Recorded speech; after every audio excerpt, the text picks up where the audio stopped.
and worked for 16 years, actually, as a staff member of EMI. And this place, as I say, was my home, and all the people who worked in it were my bosom pals and friends, and a lot of them are still around, like Ken Townsend, for example. Ken and I came almost at the same time. He came a little bit later than I did.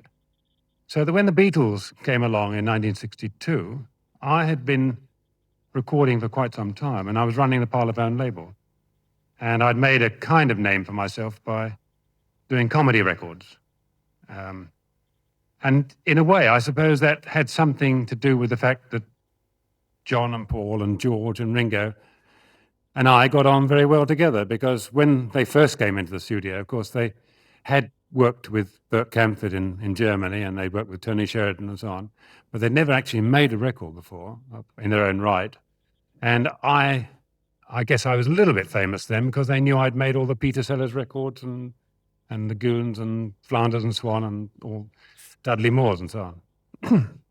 So that may have had something to do that we did actually take to each other quite well.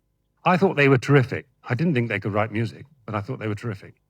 And as Ken said in that first session, there was a song called Please Please Me that was recorded, but it wasn't the Please Please Me that you know.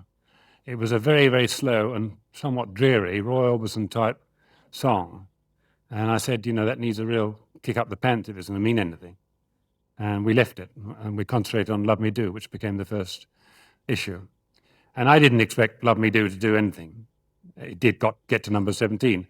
Largely, I think, because Brian Epstein bought most of the records.